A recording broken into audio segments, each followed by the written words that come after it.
Functions, Part 2. You may already know that you can create new functions by adding, subtracting, multiplying, and dividing functions. But there are three other important ways to manipulate and change functions. The first is a composite function.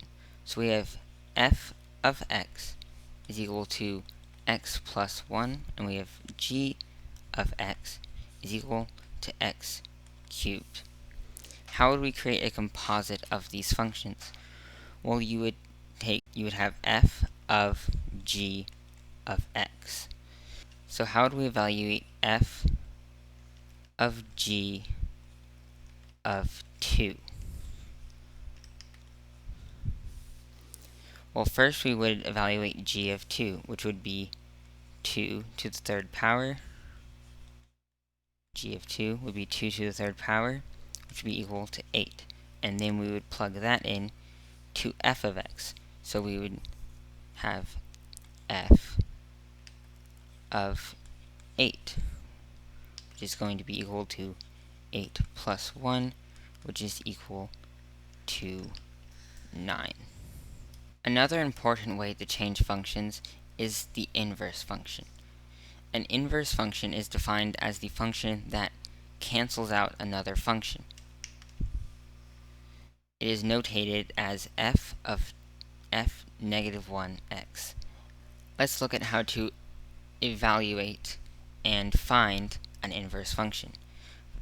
For ease of writing, I'm going to say that y is equal to f of x.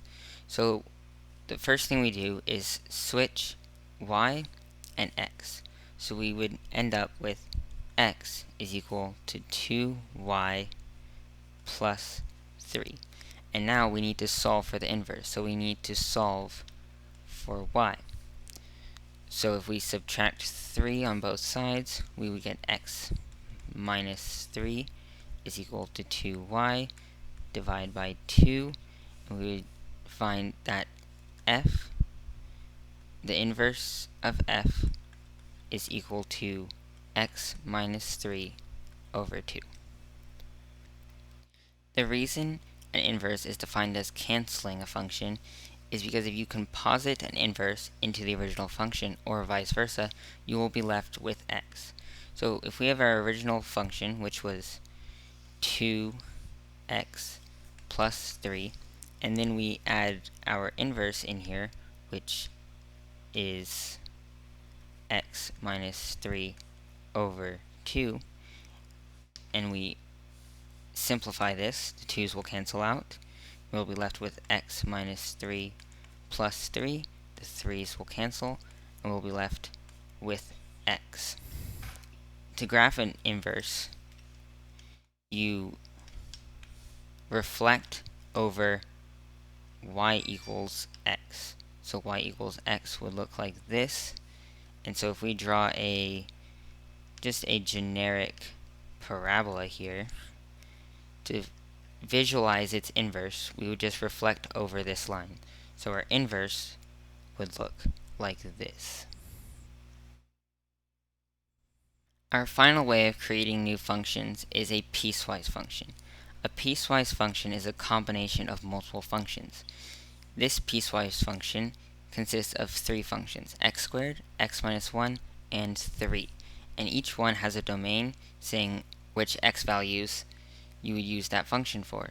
So if we graph our first one, x squared is everything less than 2, everything less than or equal to 2. So it would look something like this, and then 2 squared is 4, so it would look something like that. But it would just stop at 2. Our next function is x minus 1, and this applies from 2 to 4, but not at 2 and 4, because these are just less than signs and not equals. So at 2, x minus 1 is going to be equal to 1. We draw a open circle because it's not actually equal to anything at 2.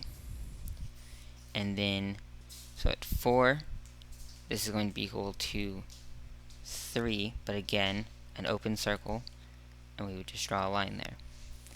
Our final function is just 3. So everything greater than 4, but not equal to 4, is going to be 3. So we're just going to draw a straight line there.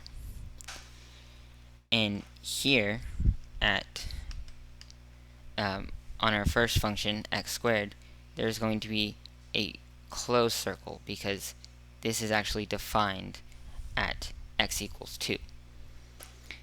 So as you can see, they can be connected, defined, or undefined at these certain points, or it can just be a large step like this, right here, or it can be like here, where there's no y value for 4, but the functions are still connected.